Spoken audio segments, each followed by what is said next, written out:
This damage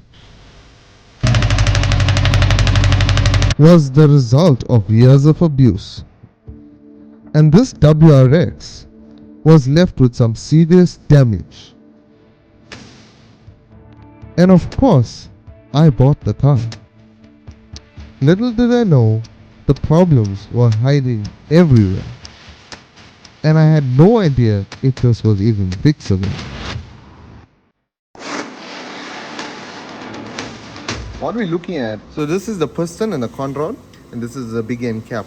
Now the bearing sits in here. I think there's one bearing here. So the bearing does sit in here, and this revolves around the journal on the crankshaft. So it sits like this and it moves. So you get different types of pistons. This piston head is shallow. So these are used for post applications. You get a dome type shape head, normally used for higher compression engines, which are normally aspirated cars. So you get two compression rings. This is the first compression ring. The second groove is the second compression ring. And the third groove, you get your oil control ring and two scraper rings above and below the oil control ring. To disconnect the connecting rod from the piston, you undo the circlip and knock the wrist pin out. So you're gonna you use a circlip pliers. There we go. I just shot that circlip out. That's what you need to be careful for if you're not gripping it properly. Now the circlip is out. Just make sure don't lose the circlip, whatever you do, guys.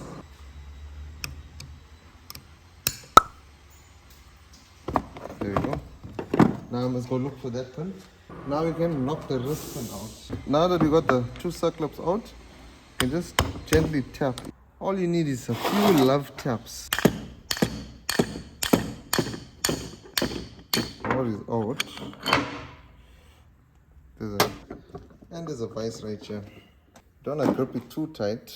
All I want to do is just clamp it down.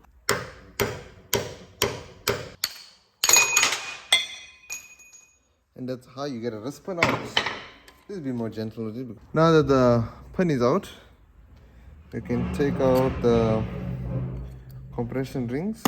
Second compression ring out. Scraper ring out. There we go.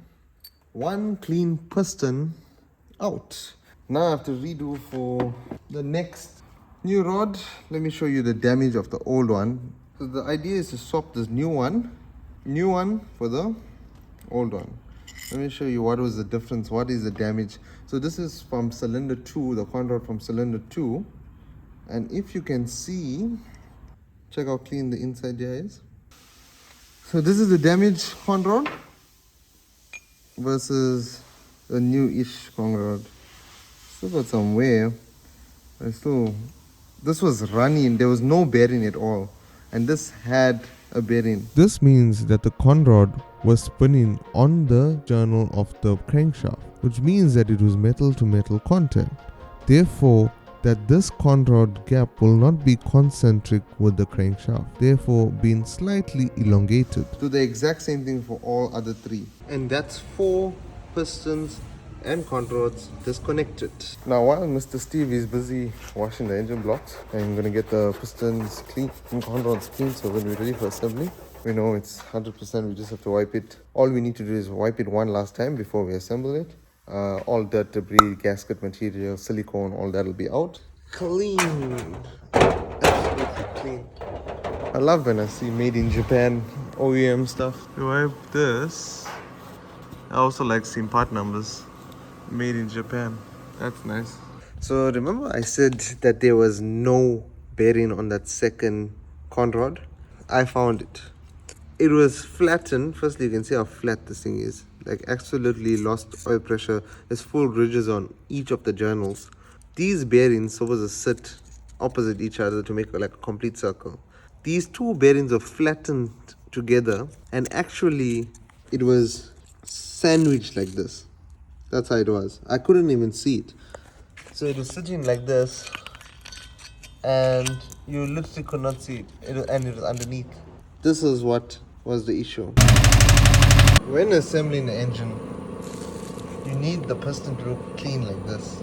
This is built up over years. So. Anyway, look at the difference before and after. It's always nice to have clean surfaces, compare the rod, check the difference. So I'm on my way to pick up the cylinder heads after I sent it to the engineers to lap the seats, valve seats, change the valve stem seals, and let's get it blown. No, head gasket was blown, and plus the valves needed to be Seated again. Seated, and shim settings were all out. How badly? That's very, very bad, but I would say like about 1500s, maybe about about 800. And that what's called valve stem seals, you managed to put that thing on? Yeah. Okay. No, I did complete on that. Okay. See, No. wood skimming, machining the valves, reseating the valves, cleaning it up, putting the new valve stem seals, setting the shims. Yeah. So I just picked up the heads. It's not looking black like how when I first got it.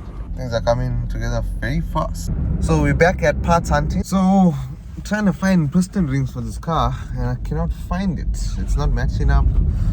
Top compression ring is 1.2. It's by 1.2. Second compression ring, but still not getting the right ring. It's not matching what it was on the car. Let's go to another supplier and see. On my way to collect some parts from Subaru. There was some delays. I think they had to get it from the factory. But I got most of my parts. Master Parts came in clutch. This is not a sponsored ad, but if you'll ever need a plug, Master Parts is there. I got a clutch kit, I got a cam belt kit, I got air filter, oil filter, I got cabin filter. I managed to get the rings. The rings were the flippin' hardest part. I was getting rings that was 1.2 mils, but the oil rings was 2.5 mils. That's what was at Master Parts, which is off. My rings that came off the original car was 2 mils. So that was the issue. And the second issue was the seating of the piston ring. So both the first and second ring was the exact same ring gap width, and that did not seat well in the groove. So I managed to make a plan and match the exact same piston rings with a Dodge Chrysler Hemi Chrysler, which is a 5.7 liter V8, and it actually wasn't too bad. It actually seated very well. It's exactly the same specs as the original, and yeah, so that's how I managed to. I hope that it works. So this is the old rings that came with the piston. As you can see, it's going to be a little bit difficult to see. That one is sitting flush, but if I were to put in the second groove, it's too deep in. For example, if you look at the second ring, it sticks out a bit, but if you put in the second groove, it slots perfectly. These were the new rings that came off the Hemi engine. You can see the top ring should sit in both grooves. Flat, and this it should go deeper. See there? The second ring, see, it sticks out a bit, and it's set flush now. Perfect. Once the piston ring issue was finally sorted, we managed to finally get the rest of the parts we needed for this build to move forward. Okay, so we got all our parts. We got a new OEM crank. This is what we think. We're gonna be reusing the old blocks. Here's the old blocks. That much scoring on the blocks. Just need to be honed out. New OEM crank, old pistons. We got a new rod in here. We got circlips. This is a oil pump, new oil pump from Subaru. We got king bearings, main big ends and mains. We got this air pump. We got a gasket. We got a remain seal. We got oil seal. We got air filter, oil filter plugs. We got some rings that we managed to match up with another car. We got a water gasket, water pump, new head bolts going in. What else? About kit. I'll take you there. So remember, this mirror was damaged. Managed to get a replacement mirror. Now imagine the cover from Subaru was $2,000.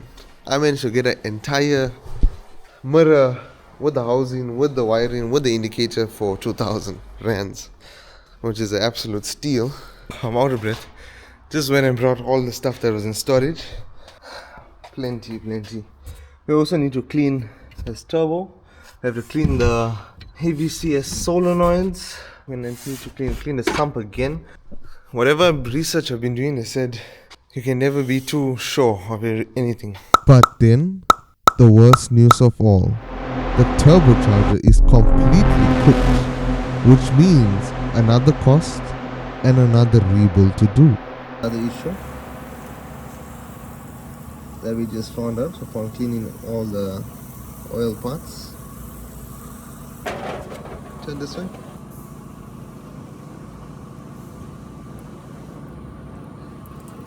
That's fuel coming out of the exhaust side, which means that the seals are gone, and that has to be another repair. Inside a turbo, the two wheels are joined by a shaft that spins on a thin layer of oil. The seals keep that oil out of the airflow, but when those seals fail, the oil leaks straight into the intake and exhaust, burning as blue smoke. Thank God we caught this early. Here comes more cleaning. The idea is to clean all the carbon deposits from each groove of the piston ring, where the piston ring seats in. So Steven is using the old ring, and I'm spraying fuel here so that it can get cleaned. See how clean it's getting now. So that's what you're going to do for all four. So we're going to be stripping all the AVCS gears. So these two, the solenoids, the TGVs, I think this is called. Tumble generator valve. It's like a throttle body. These are the throttle bodies. Banjo bolts, normal story. And this is the solenoid that we also have to clean before we put back. Even these gears we have to clean before we put back, because basically when you have a bearing knock anywhere in the engine, needs to be clean where oil travels, because as the bearing was getting eaten up and broken down to pieces, it's circulating through the entire engine. So wherever there's oil needs to be cleaned. So the oil goes there, inside here, and does its thing. Now this is from Subaru, it's not a serviceable part, but some guys do take this whole thing apart and clean it. But the problem comes when you have to realign the center. If you don't realign this entire center properly, it won't mate with the cam, and if it doesn't mate with the cam properly, you can literally break your camshaft. That's why we're just gonna clean it from what we can see and clean it as best as we can. When working or assembling any engine, always make sure that you're in order. You got everything in order. Say I'm labeling 1, 2, 3, 4. Because we're using the existing block, the pistons are already, because we're reusing pistons and the block, it's already seated for each cylinder. So always keep the corresponding pistons within the cylinder. I didn't have a socket to remove the oil filter, oil cooler. This is the oil cooler. So I'm going to take that and try and clean it. Holding down. Okay, perfect. So that's one oil cooler out. I don't know if you can see it, but there's some sealant here. Need to clean this thing nicely. Put it back, clean the threads. Yeah. Then we operate in. Okay, new day. This is the import heads, and this is the new original heads. Remember, this one came with dual VVTi and we didn't have a plug connector for that, and this one is not here. So what we needs to be done, all the throttle bodies, the sensors, even all the hanging parts, banjo bolt and stuff needs to be placed onto that. But before we do that, we need to blow compressed air because we sent it for decking. So I stripped all the hanging parts from the import heads. So these banjo bolts and whatever is remaining here, this coolant hose was, because of it is a dual AVCS. I think that's the case, and also the sensor was for the dual the exhaust cam. Now the new heads has all the hanging parts.